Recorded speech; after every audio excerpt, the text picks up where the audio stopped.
Isang araw pumasok si Jesus sa Jericho at maraming tao ang nagtipon upang makita siya. Isa sa mga tao roon ay si Zacchaeus, isang punong maniningil ng buwis at kilalang makasalanan sa kanilang lugar.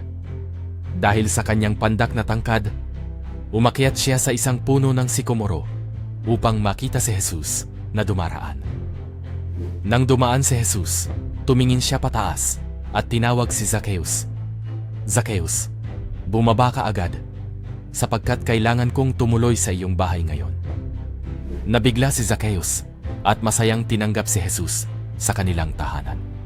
Napabulong ang mga tao, nagtatanong kung bakit si Jesus ay nakituloy sa isang makasalanan.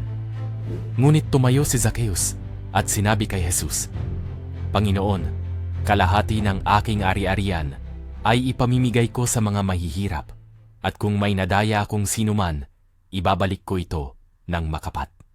Sinabi ni Jesus, dumating ang kaligtasan sa bahay na ito. Ang kwento ni Zacchaeus ay nagpapakita ng kapangyarihan ng tunay na pagsisisi at pagbabagong buhay. Ipinakita niya na kahit gaano kalayo ang isang tao sa Diyos, bukas pa rin ang kanyang pag-ibig at pagtanggap sa sinumang tapat na nagbabalik loob.